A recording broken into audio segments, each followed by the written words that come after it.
Welcome back, fight fans, to another exciting episode of Uncivil Discourse. We're happy you have joined us again for this Week 1 in review and looking forward into Week 2's upcoming matches. Yeah, this past week has just been amazing.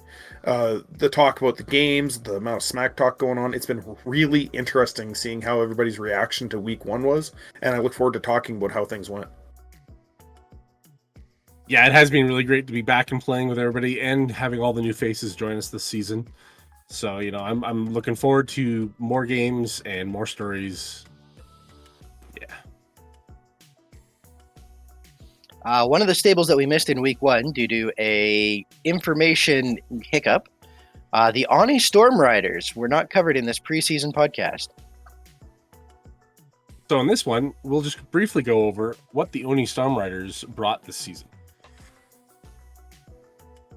Continuing the tradition from Season 1, they're bringing the Wolverine 7K with the large, medium, and small pulse and 2 SRM6s going 585.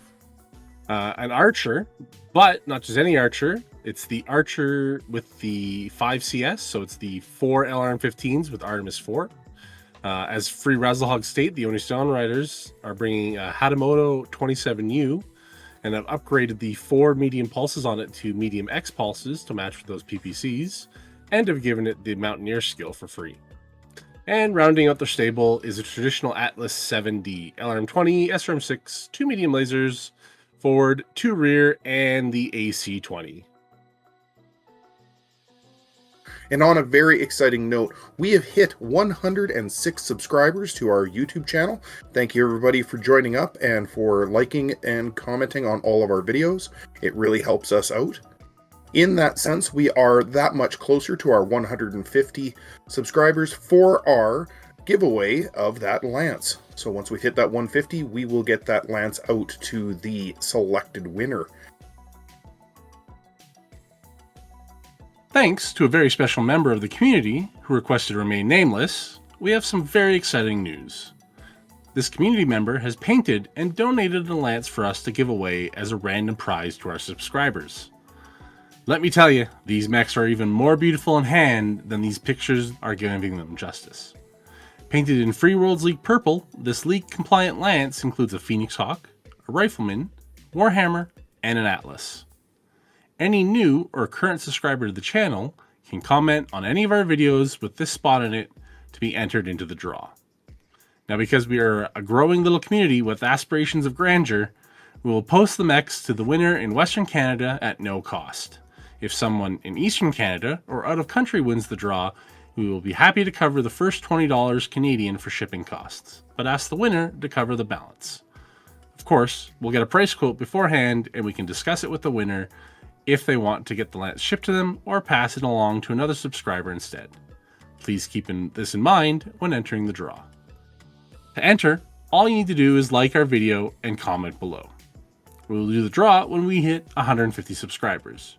Each video you like and comment on will get you an entry into the draw. Once again, thank you all very much, and we look forward to the next major milestone with you guys. Okay, so we have a monumental occurrence here. Week 1, Season 2, we had everyone submit their skill spends on time. Yes, everyone on time. That needs special mention because usually it's like herding cats for the first few weeks trying to get everyone to submit their skills. Thank you very much. What are you talking about? I came in at 15:01, my good sir. I know the timestamp on that email. You were under the line. Lies and slander. Now, let's take a look at some of the skills and who bought what, and potentially take a look and see why. Paul and his Flying Tigers, after losing the Imp's head to an AC-20 in Game 1, has decided to purchase Combat Wisdom. I think there was a stable that purchased 2 of these last year, and then the mechs never lost their head afterwards and didn't have to use a skill. If karma keeps the cat away, why not? Calvin and the War Club have decided that they got tired of everyone mistaking the Thug for the Dragon and replaced it with an awesome 9Q for double the PPC goodness. Will and the Oni Storm Riders upgraded the LRM-20 on the Atlas to a clan version. No more minimum range for that bad boy. Andrew and his Blood of Bashir pick up favorite weapon ERPPC on his awesome 9M for those 3 rifles it's packing. Chris and Parker's Pathfinders, the Night Star picks up Lethargic. Riston's Rogues uses some black market contacts to get a light engine for the Cerberus. And now we had a couple of players that used the Faction Tech skill. Gary and the Red Sons Irregulars put Faction Tech on the Banshee 3S. He's going to be pleasantly surprised with that upgrade the admin did to that walking monster. Let's just say they managed to fit both a targeting computer and a Rack 5 on it. Jay and the Lords of the Underworld see the Black Knight upgraded with Faction Tech for all the ER lasers, all the short-range medium lasers, and the ER large lasers on that bad boy. Yeah, that's quite the... that is quite the energy boat. Yeah, laser light show for days.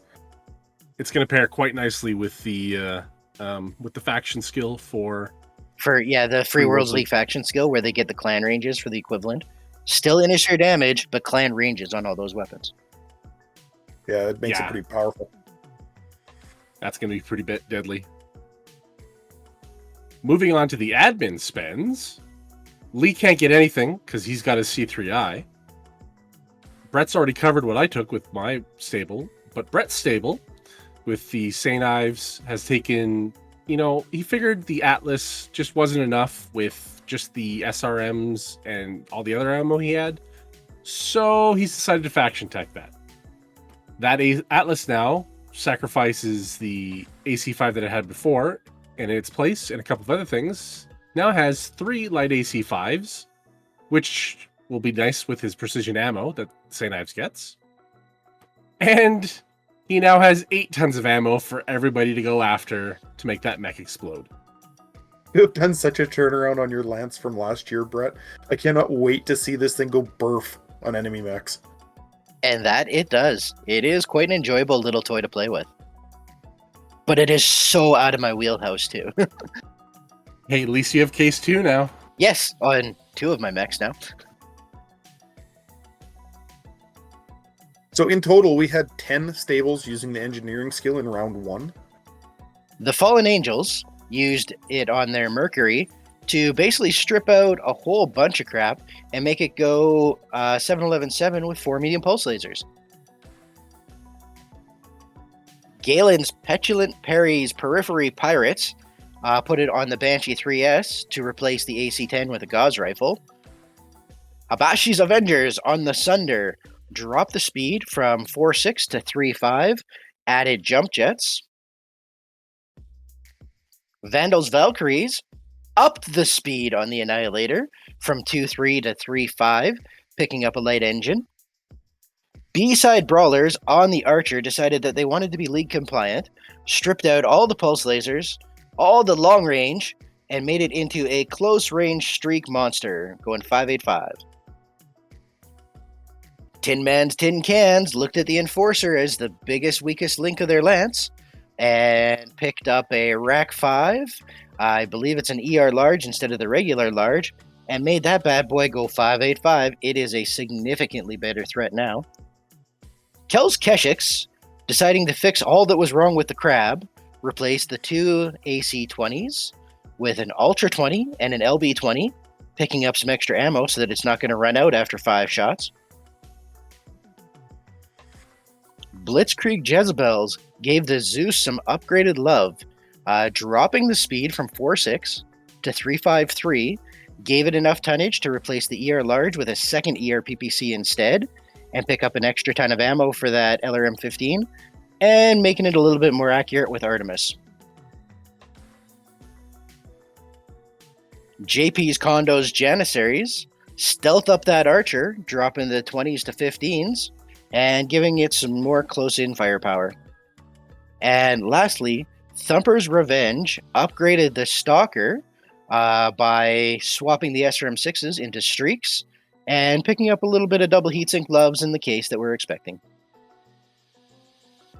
Oh, and Artemis on those 220s that it still kept. So it is 220s with Artemis, 2 streak 6s, and a whole bunch of medium lasers and double heatsinks.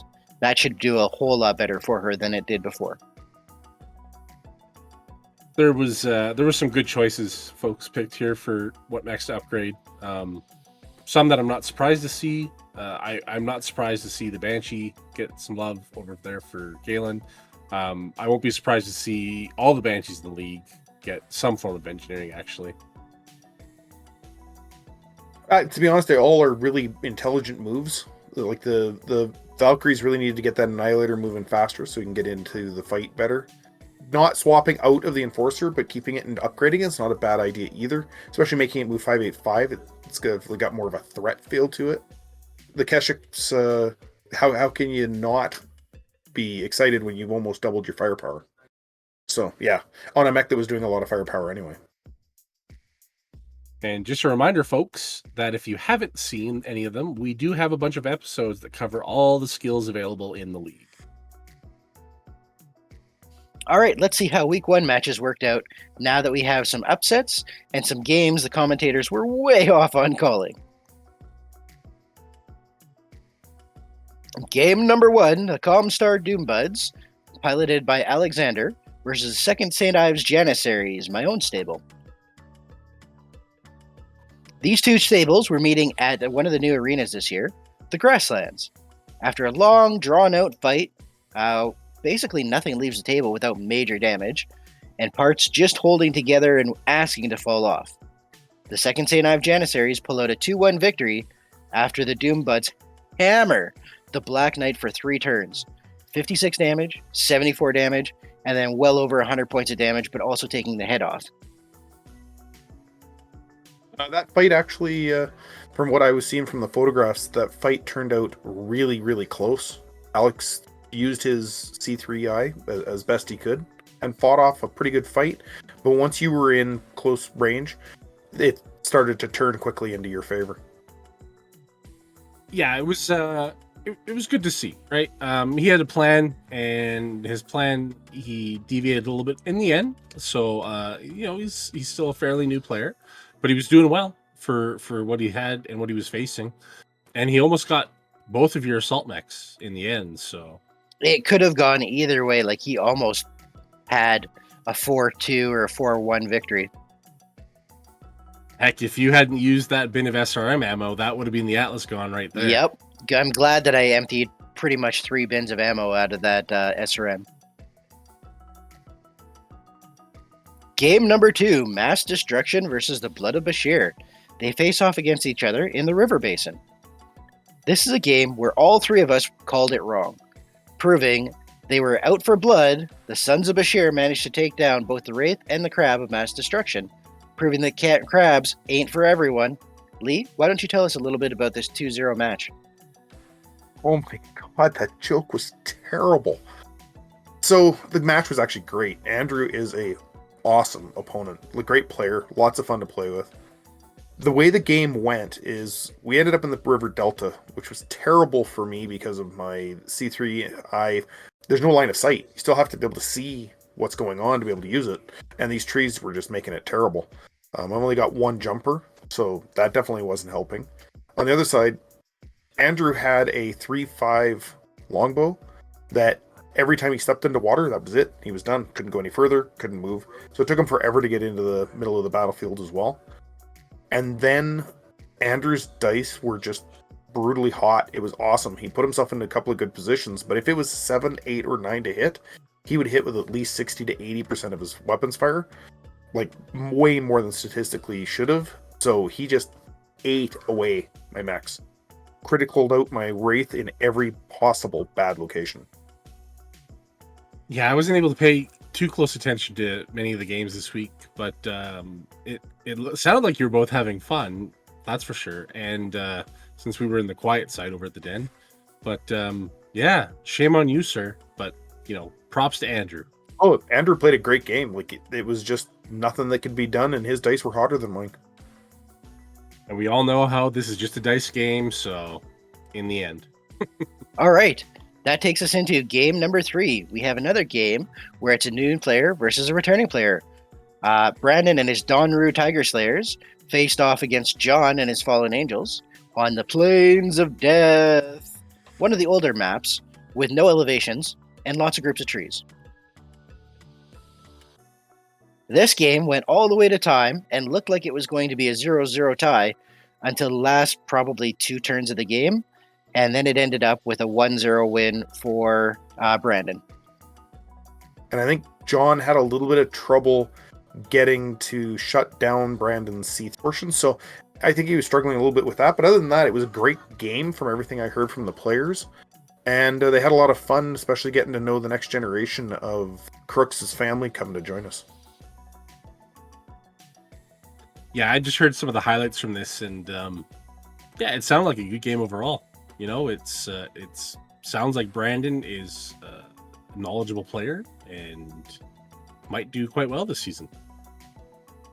Yeah, it's really nice to have another player in the league, so as many as we can get, we will keep taking them. Game number 4 sees the Blitzkrieg Jezebels versus Riston's Rogues. Sloshing through the mountain lakes, these 2 juggernauts of A-side division from last year meet, fight, and throw down. Not our highest turn count game today, but the match ends in a 2-0 victory with both the Marauder and the Crab getting stepped on today. Victory for Riston's Rogues. Geoff, tell us a little bit about how this match went down. It was good. I enjoy playing Heather. You know, it's always a fun match. She did not have luck when it came to consciousness rolls when she needed them, or you know, tearing off her own arms on those crabs. I guess she just really wanted to get to the claws. But no, it was good. It was good. Her Marauder ate far too many Gauss rifle rounds than it should have, even though it fell asleep twice, until I finally just got annoyed enough and put one through its head. Outside of that, no, I think Heather's got a great lance this year, and those upgrades to the Banshee, or sorry, the Zeus, are going to be handy because she needs a little bit more long range firepower. And I think it's going to have a little bit more mobility too, even if it drops from 4-6 by adding those 3 jump jets. Yeah, I think those 3 jump jets make a huge difference. Yeah, I agree. The mobility change is gonna be definitely different. It's almost like a mixture now of an Orion and a jumping Marauder. So I think that's gonna be really neat using that. Slipping into game number 5, we see the Oni Storm Riders. Will, one of our new players, facing off against Galen and his Petulant Perry's Periphery Pirates. These 2 new to the league teams meet up on one of our new arenas, a path less traveled. After a long, drawn-out battle, the Marauder of Petulant Perry's Periphery Pirates gets stabbed in the back, and a critical hit sets off the AC-5 ammo. 1-0 final score for the Storm Riders. This is actually a really good sign of how good these new players in League are going to be. They played well. The game went kind of back and forth, especially when you're learning a new system like the way League plays. A 1-0 final score, that's showing players that at least were really working at playing and learning the game. Yeah, I was slightly expecting a little higher score, but you know, the fact that it came down to a 1-0 means it was obviously a close game, and both sides were waiting for that certain hit to give them the point. Yeah, there was definitely lots of jockeying for position in that game. Game number 6, we see some true violence happen when Kjell's Keshiks, Geoff Painter, show up against the Flying Tigers, Paul's returning lance. They meet, they fight in the Red Hills. This bloody mess ends in a 4-0 Keshik victory, destroying all of the Flying Tigers. Even with the limited ammo of the King Crab, it manages to claim 2 kills. One of those is by pumping an AC-20 through the imp's face, as it's standing on one leg, getting charged from 1 hex away. Paul's done it in the first week. He's probably got the Phoenix Hawk Award sewn up, unless somebody else does something very entertaining. What a great way for Paul to get back into League and show people what he's thoroughly capable of. to charge a one-legged mech and then die on before impact, that's definitely a Paul move. But also, I don't think Paul had any problems getting back into the game, and it's really awesome that Geoff got to play somebody like Paul, who it's going to be enjoyable no matter what happens. Yeah, that is 100% Paul right there. The charge and the fail, and it would have been interesting to see what happens if he had hit with it. But like you say, in typical Paul fashion, that is 100% him. It is great to see him back in the league, and I look forward to him solidifying his run for the Phoenix Hawk Award. So just to briefly touch on that, had Paul not died and succeeded on the charge, Paul's imp would have hit the King Crab, taking the Hex, pushing the King Crab into the Marauder, displacing the Marauder off of a hill for a 2-level fall. Yeah, there's, like I said in the preseason, Paul's just got layers upon layers upon layers of tactics and ideas on what he's going to do. It just sometimes doesn't work out. Oh yeah, it would have been great if it connected, right? It would have been perfect. But let's face it, this is Paul's luck. Take an autocatted to the face with an unconscious pilot. Yeah, so he took a medium pulse to the face, failed, went unconscious, and then the King Crab shot and hit him in the face with an AC-20. That's epic. Truly epic. Couldn't have asked for more. Game number 7. This fight got set up and rolling out a week early. The Lords of the Underworld, piloted by Jay, and Max with his Abashi's Avengers faced off on the pavement experience. This could have been a real pavement experience for both of these new players. It's our city map, and they spent, I think it was 7 or 8 turns walking across the board because neither of them wanted to risk those slides and skids and going prone into buildings. Abashi's Avengers went all hood rat on this one, though, and took a 4-0 sweep today. Yeah, you were sending me pictures of the game while it was ongoing, Brett, and it was looking like the Lords of the Underworld were really going to be able to get in there and start chewing up Max's mechs with that Berserker. Like, pretty much got in there and was able to start swinging its axe. Never did connect with that, ended up connecting with a kick instead. And then all of a sudden you just hear head hit. Oh, mech fell down, crushed its own cockpit. That went seriously sideways for Jay early on and gave Max a solid sweeping win.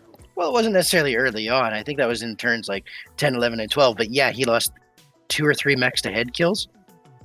Yeah, that's crazy how things like that can turn around that quickly. It amuses me, though, that nobody wanted to run for those first bunch of turns. There was times that I was like, oh yeah, Berserker, kick the mask and do like an 8 hex run and get some distance and close. It's like 4 hexes with some walking and hide. Oh, that's so disappointing. Yeah, nobody went swinging and all out on this map.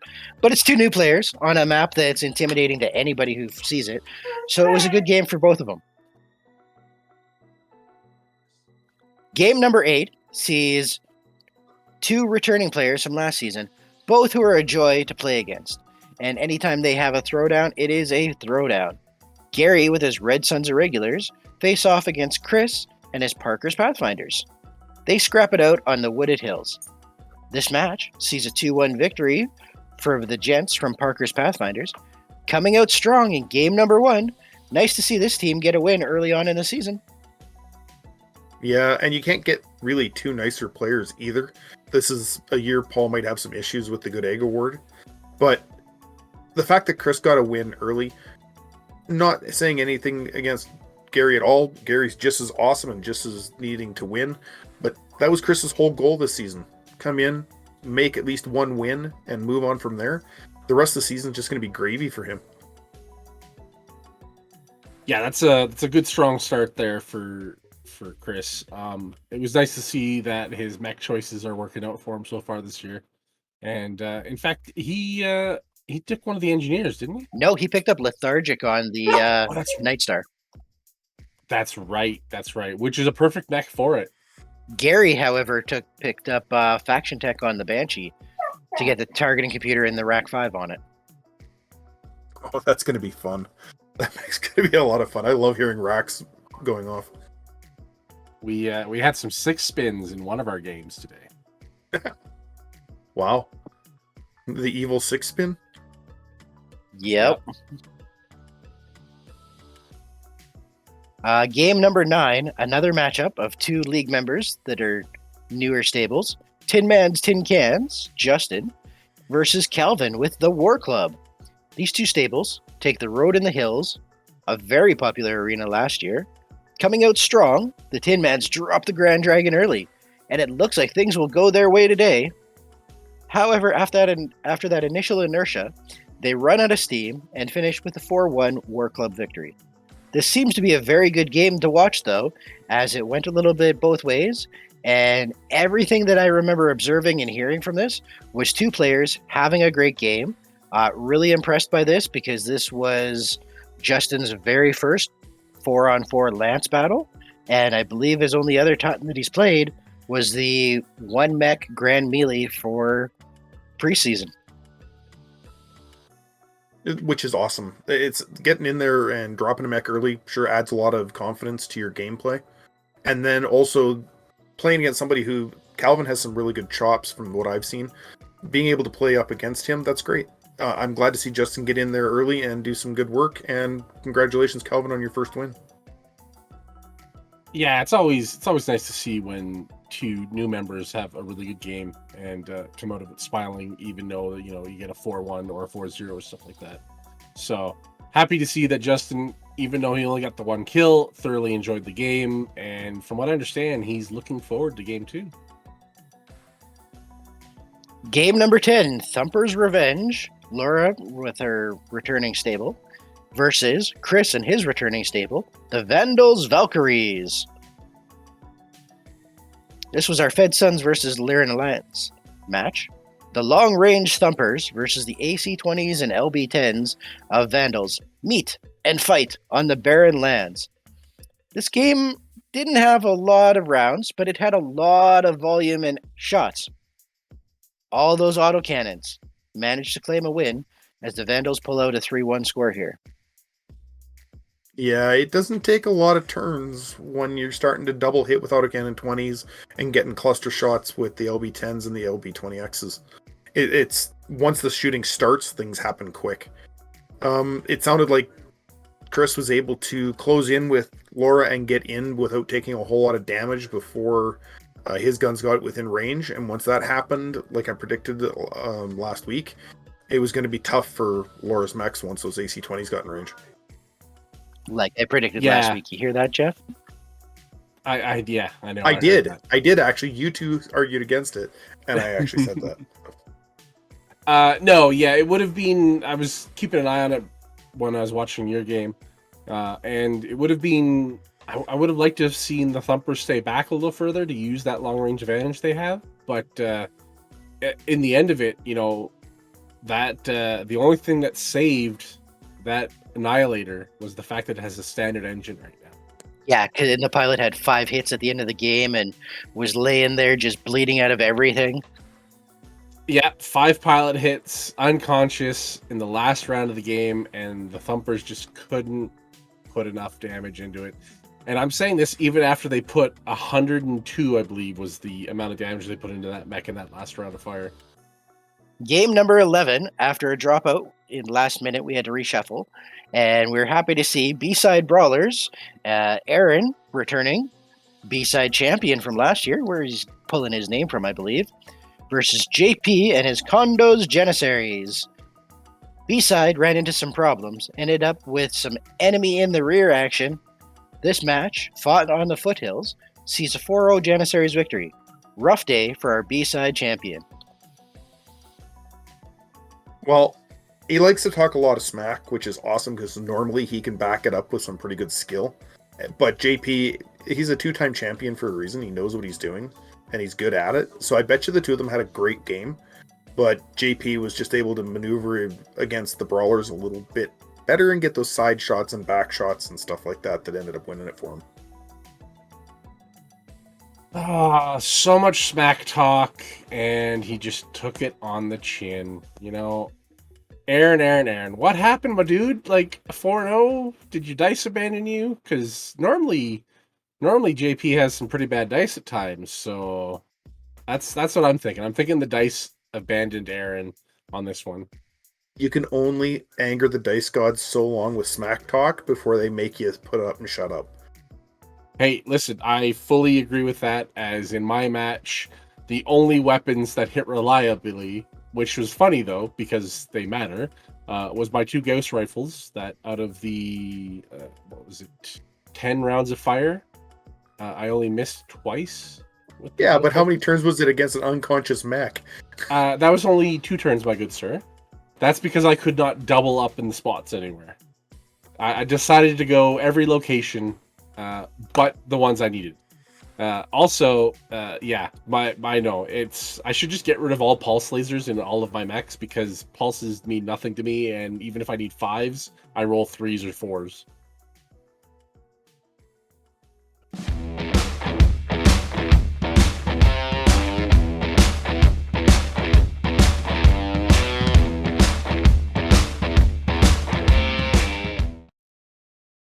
Hello, Uncivil Discourse listeners. It's Geoff here with his weekly awards. First batch of matches are in the bag, and oh, were they fun. That being said, I'm focusing in on one particular match. We have Yels Keshik with Geoff P. and the Flying Tigers with Mr. Paul Crooks. Geoff, your king crab, getting to its feet after losing a leg. Literally too angry to die. And then we have to talk about Paul. Paul, you charged the king crab.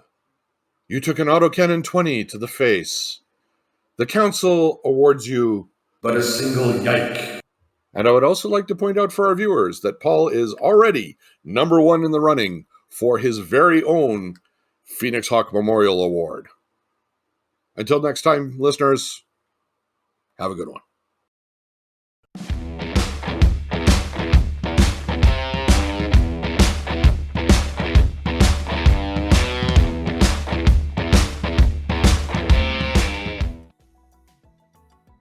Now, this will lead us into our Week 2 matches. With game number 1, we see 2 seasoned teams with the Thumper's Revenge, who are going at 0 wins, 1 loss, and 0 ties, facing off up against Kondo's Janissaries with JP, who are sitting at a record of 1 win, 0 losses, 0 ties. I would see this being where JP is going to continue steamrolling, and I think he's going to win a 3-2 match against the Thumper's Revenge, because I think Lori's got a really good long-range game. Now, I know Laura was looking at this and she said, I don't mind playing JP, but do I have to play him so early in the season again before I've got the feel of my lance underneath me because it's a bunch of new mechs this year? So while I think she's going to put up a really good fight, she's coming into this knowing that she's not as comfortable with her lance as she needs to be and just needs to get used to things. So I think this is probably going to be a 3-1 Janissaries victory for JP. I agree with you there, Brett. I think the changes she's going to bring to her lance for the game 1 to game 2 are going to help, but I do believe we're going to see. I think we're actually going to see a 4-1 in the Janissaries' favor. Kaylee, you didn't call a score. You just said JP. No, I did. 3-2. Okay. Well, then I got to listen better to you. Oh, that'll be a first. Wait, we have to listen to him? Occasionally, just occasionally. Now moving on to game number 2. We have Riston's Rogues with 1 win, 0 ties, and 0 losses. They're up against the 2nd St. Ives Janissaries. 1 win, 0 losses, 0 ties. They face off again, because they played off last season. They had a fantastic match last season with the Rogues coming out on top, but Brett has a completely and totally different style of play this year with the way he's designed his lance. It's going to be really interesting to see how this one plays out. I am going to give this one to Brett because I think Brett's armor and close range firepower is just going to overwhelm Geoff. I think this is going to be determined by map. Geoff and I think we're really close. Like flip a coin to see who wins in a regular where this game comes out. So I play a little bit more aggressive. Geoff plays a little bit more tactical and cautionary. So I would tend to say if we're flipping a coin, it's going to be weighted just a little bit in Geoff's favor. But if I can get a good map under this, I got a feeling I might be able to just come in and just throw my wall of meat against him and just crush him under that weight of 320 tons. That sounded way dirtier than it should have. It did, yeah. And you do know I'm not that far behind you in tonnage wise. As some of the stables that are out there that are kind of light, you're pretty close to mine. All I need to play is Operation Don't Let the Atlas get close. That's about all I need to worry about. Oh, so you weren't bored today. You were pre-scouting. I understand how that went. Of course. Why do you think I designed your Atlas the way I did? I know where the weak points Oh no, are. it's got Death Star plans. Yeah, you didn't notice that center torso rear that only has 3 points of I armor? wasn't worried about it. There's no ammo in the center torso. As your gyro falls out. Well, at least my ammo didn't explode. I don't know how to call it. I think, yeah, it's going to be a coin toss. It's going to be coming down to map and dice in the end for this one. Yeah, you know what? I'm not even sure actually. This time, I don't think I actually gave one. This time, I'm going to go 3-1 for Brett. I think I can't call who's going to win it, but I think you are correct, Brett. It's going to be a 3-2. You guys are both saying 3-2. You just don't know who's going to win it? Yes. Okay. We are indecisive like that. Okay. Moving on to game number 3. We've got the Petulant Perry's Periphery Pirates. I think you're right, Geoff. It's not that hard to say. They've got a 0 win, 1 loss, 0 ties, and they face off about that C3 combo of Highlander or Wraith that the Doombuds are fielding.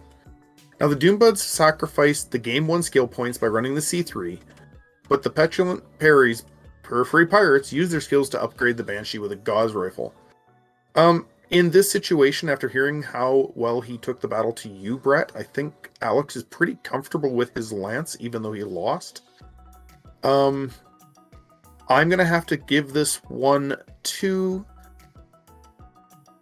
I'm going to say Galen. I think Galen's going to be able to do it. I think he's getting comfortable with his lance, and I think the way League has been running, the way he's been learning from our conversations, I think he's going to be able to take it, and I think he's going to do it, though, with a 1-0 win.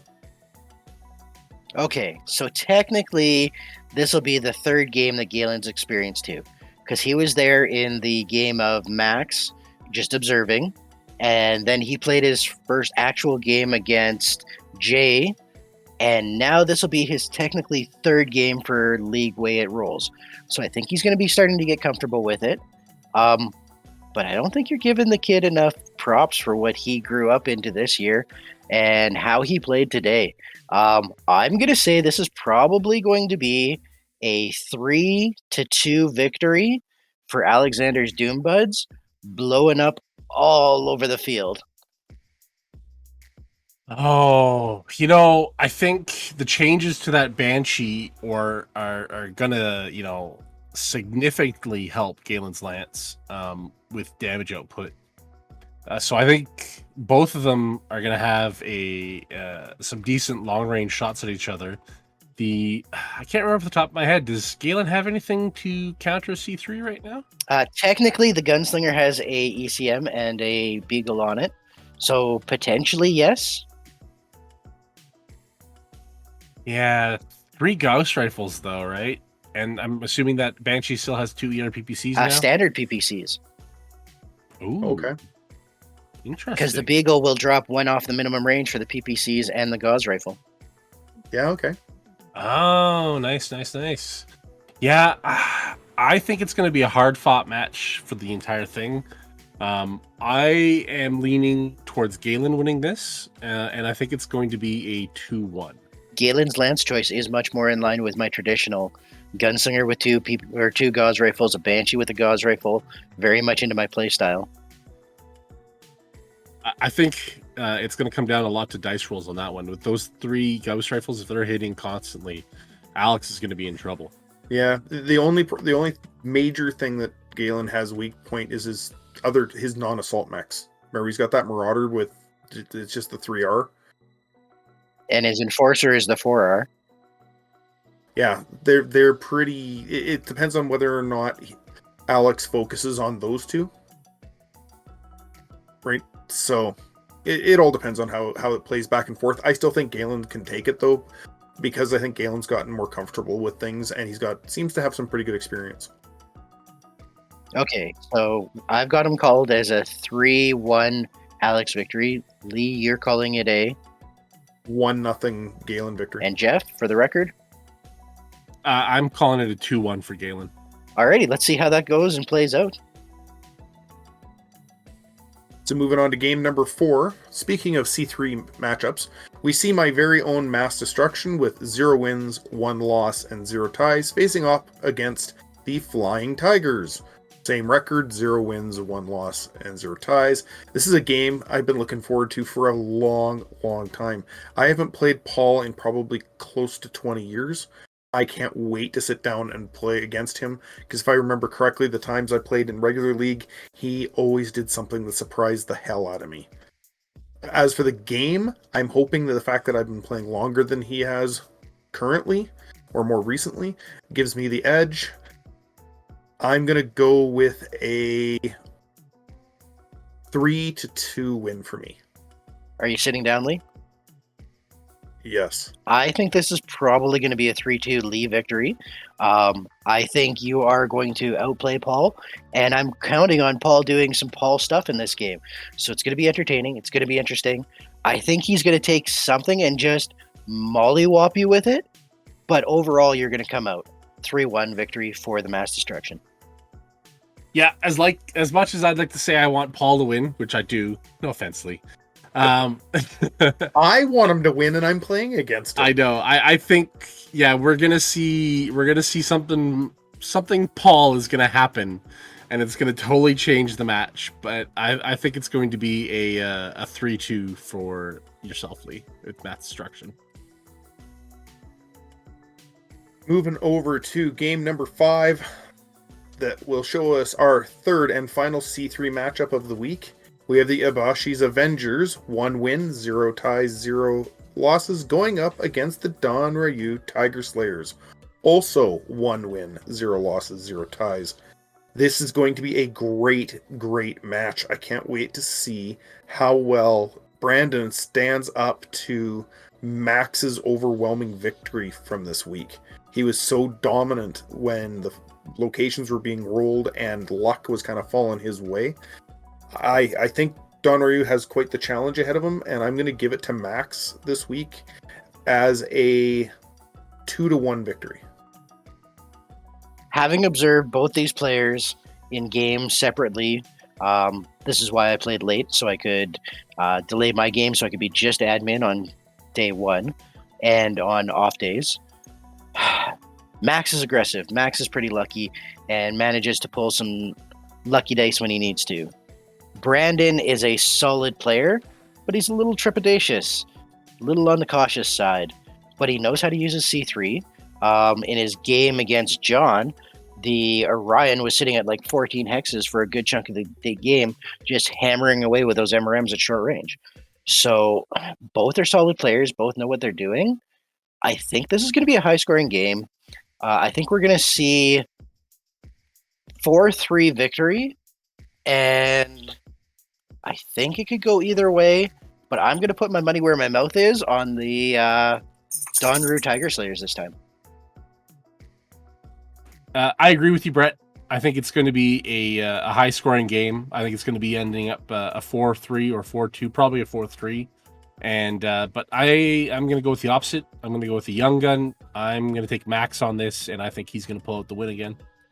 Young gun. One's, I think, 18, and the other one's, I think, 23. So they're both youngins. They're all youngins to us, though, for the most part. Game number 6, we have Parker's Pathfinders on their first tear ever with 1 win, 0 losses, 0 ties. They set their sights on the Blitzkrieg Jezebels, 0 wins, 1 loss, and 0 ties, as the next on the block of players to knock down. I have to say, I think Chris is on a good high for having won. His lance is extremely solid. Heather has upgraded and filled in one of the biggest holes you guys had with her lance being that Zeus. I think they're going to beat the living tar out of each other, and I'm going to call a 3-3 tie.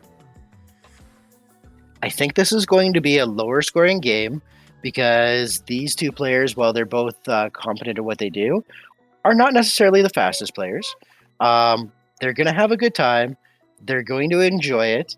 Now, I think Parker's has a potential slight numerical advantage here because he's got a gunnery skill on his Night Star, whereas Blitzkrieg Jezebels used a skill to engineer a fix the Zeus.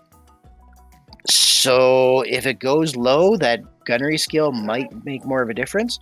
I think it's going to be a 1-0 Parker's victory.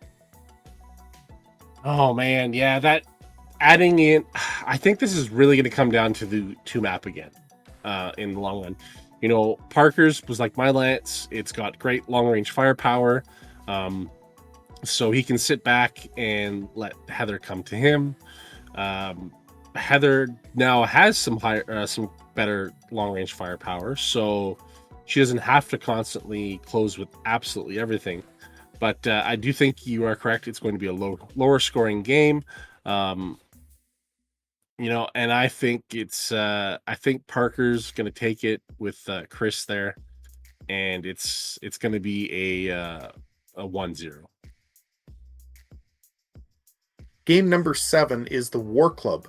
1 win, 0 losses, 0 ties. They're coming out strong, but looking for another win when they meet up against the Oni Storm Riders. 0 wins, 1 loss, 0 ties. And they're planning on doing it quickly and strongly this week. I'm going to think the War Club's going to continue on, getting another victory. It's going to be a 2-0 win. Both of these players are going to be aggressive. I'm pretty confident that Kelvin can be tactically aggressive, where I think Will, having learned from game 1 not to just dance around the hill, might be a little bit more blunt and aggressive. That being said, I think this is going to come down. I think they're going to get a medium turn game in, and I think we're going to see 3 dead Storm Riders and 1 or 2 dead War Clubs. So I'm going to go with 3-1 War Club victory. War Club's coming off that strong win too. I think War Club's going to continue their victory streak here, and I believe it's going to be a 3-2 though. I think the Storm Riders are going to put up a good fight, but in the end, I think the War Club's going to win it and beat them down, and we're going to see a 3-2 victory for the War Club. It does take a lot to try and kill an Atlas. Yeah. Hey, listen, you hit it head in the head. That's not a lot. Yeah, AC-20 solves a lot. Game number 8 this week is going to be pretty exciting to watch, folks. We've got the Blood of Bashir, 1 win, 0 ties, 0 losses, up against KL's Keshik, 1 win, 0 losses, 0 ties. Both stables are coming out with a game 1 win. They're looking to make themselves starting to look a little dominant, especially with the new players if they can pick one up early. So I'm looking at this Lance. If Andrew's dice are anything like they were against me and he has a more of an open field, I think KL's Keshik is in big trouble. However, they did play a solid game against their opponent last week, and I'm going to give it to... I'm going to say Blood of Bashir by 2-1. Oh, yeah. They're both, Geoff is a very strong player, and his Lance is set to be very aggressive with his mechs. And with the changes to that King Crab with the Ultra 20 and the LB 20, it's just going to make it even deadlier. Now, the Blood of Bashir, they do have some good Lance choices, but I think Geoff's aggressiveness and experience over Andrew is going to carry the day. I want to say it's going to be a 3-1? A 3-1, I think, yeah. All right. I think that King Crab, now that it's got an Ultra 20 and an AC 20, is going to be the star player for the Keshik all season. If Andrew can dance around and prance around it and avoid it, I think he's got a decent shot of a tie or maybe a win, but I think that's on the outside here. I think it's going to be a Keshik 3-2 victory, though. Game number 9, we have the Vandals Valkyries. 1 win, 0 losses, 0 ties. They step up and are letting loose, taking target on the Lords of the Underworld. 0 wins, 1 loss, 0 ties. Now both of these teams are close in and close up brawlers, with autocannon 20s on the Vandals versus a Night Sky and a Berserker coming in from the Lords of the Underworld. My only thing to say about that is you got to still have an arm to use a physical attack weapon, and you have to survive the weapons fire phase to be able to even think about taking a swing.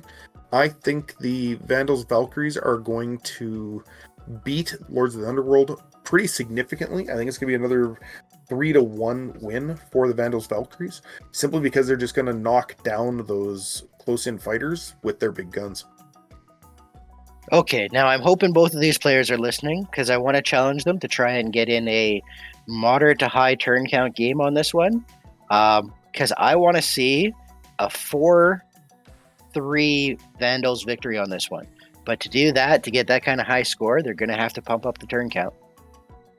Oh man, they're both close in lances, right? You got that Berserker and you have that Night Sky, but the Vandals have those AC 20s, 20s for LB days. 20, the LBs for days with that Annihilator.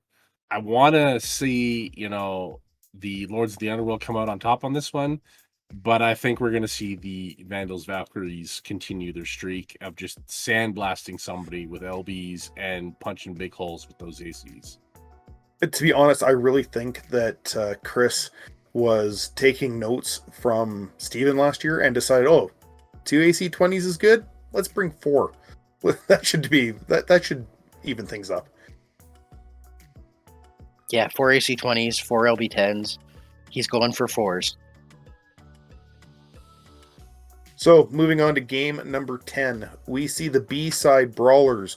0 wins, 1 loss, 0 ties, and they need to bounce back from that game 1 loss. They're looking to throw down up against the Red Sun Irregulars, also with a 0 win, 1 loss, 0 tie. And after that game 1 beating, the B-side will want to improve and to prove that they're not chumps. The Red Suns also coming off a round 1 loss. We would like to see if they can climb that standing ladder and be able to take off the B-side champion to show that they're not anyone to sneeze at. I'm saying that the B-side Brawlers are going to come in solid and strong. The Red Suns Irregulars are going to pull out a win, but it's going to be a bloody massacre, and it's going to be a 3-2. Oh, okay. So this is going to be a brawler battle. Both these players are set to be fairly aggressive. Both these lances, I believe, are built to be mid-range. Just taking a quick peek at Gary's lance again. He's got that 3PL with the targeting computer. He's got that jumping thunderbolt with the large pulse. That new upgraded Banshee, and he's got that double rack rifleman. Oh, this is going to be a absolute throwdown. This is going to be a 3-2 victory. I think Aaron's a little bit luckier, though, so it's going to be a B-side victory, 3-2 over Red Suns Irregulars. Aaron does need to step up, right? He's been talking a lot of trash, and he hasn't been putting up the cash to back that up right now. So I think he's got to come out swinging strong. But Gary's already got those 2 mechs now that have targeting computers. And by game 2 and 2 targeting computers, that's pretty good. So he's going to have a tough slog. In the end, I do think though that the B-side Brawlers are going to take this one. But I think it's going to be a 3-2. Yeah, like 2 mechs with improved gunnery and the double rack on that rifleman. This could go either way. I want to skip my game and just sit and watch this one. Yeah, I think it could very well be the game of the week. So, Brett, we just going to flip a coin and go watch the other games? Or play off. Early, late, whatever. Yeah. He's scared of you. Brady's trying to get you to call the game off. I mean, both of us agree that it could potentially be a flip the coin. Just bring out the Lotus Dice. It'll be over in no time. Game number 11, we have the Fallen Angels, 0 wins, 1 loss, 0 ties, with a personal goal to try and get as many ties as they can this season.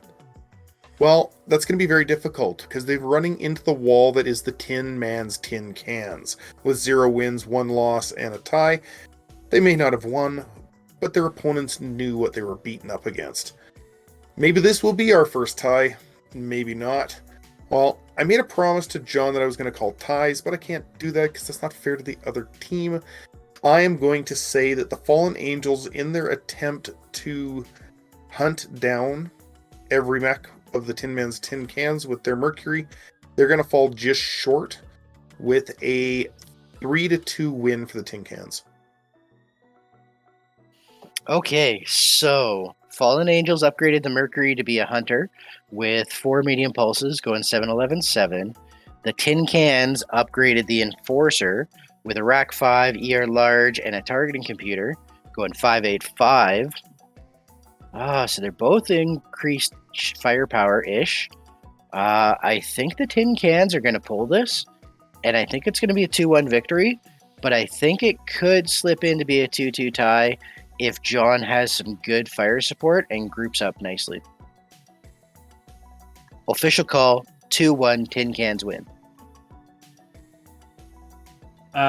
John lives under the shadow of his dice, which we can all agree are absolutely horrible quite often. I think his dice are going to be average this match, but I think I'll take that Mercury going 7-11-7 with those 4 medium pulse over the Enforcer with the Rack going 5-8-5. If it gets a chance, that Mercury is going to be doing some good work for jumping around and harassing, where I think that Enforcer isn't as good as a harasser as it is. The targeting computer is great. The Rack, I don't know. I'm just not a huge fan of Racks. They're fun, and they can put out some decent damage, but the fact that they jam, at least you can unjam them, but it just means you're not doing any other firing. I spent 3 turns of my game today trying to unjam one of my racks. I know, it was glorious. It was absolutely hilarious at the time. 3 rounds that mech wasn't firing, and it just goes to show that you jam that rack, and if you don't get the roll the subsequent turn to you either live without firing it or you keep jumping around and try to unjam it. In the end, I think this is going to be a Fallen Angels win as much as he wants to tie, and I think it's going to be a 2-1 for the Angels. Now, to round off our week 1, we're going to go through the winners of this week's games. So, sitting in first place, we have a 3-way tie with Kondo's Janissaries, Kiel's Keshik, and the Abashi's Avengers. All 3 of those teams are sitting at 4 kills for and 0 deaths against them. So they're sitting at 3 points. Next up, we have the Blood of Bashir and Riston's Rogues tied for second place. Those teams both have 2 kills and 0 losses. So they technically also have 3 points. But seeing as they only have 2 kills, that's why they're in second. Third place, we see the Donru Tiger Slayers and the Oni Storm Riders, each sitting with a single kill and no losses. Following that, we have the War Club of Calvin in fourth place with a win and 4 kills, but they have a loss. Next up, we have the Vandals Valkyries in fifth place. That is with Chris with his 3 kills, 1 loss. Next up is Parker's Pathfinders, sitting in, I believe, 5th place now, or 6th place, with 2 kills for 1 loss against. And rounding out our top players right now is the St. Ives Janissaries with Brett with 1 win, so having 2 kills, 1 loss. So they are tied with the Parker's Pathfinders. Yeah, this early in the season, we've basically got 11 teams with wins, 11 teams with losses, 3 teams with 4 kills, putting them ahead on the points differential, but that can turn around in a game or two. And we'll see as everybody else starts getting points for and against where those top half starts to balance out. Yeah, around game 3 or game 4, you start seeing the difference between the teams that are actually looking at having a bit of a winning streak or a winning season and the teams that are struggling a bit. Now, in summary, we've had a great week. Things have gone well. Lots of conversations back and forth between us and the players. A lot of explaining on how things exactly work, like with the engineering skill. It's been a great week. We love all the feedback and especially all the energy. Aaron, thank you so much for being such a big pain in my butt. I love the interchange back and forth on Discord.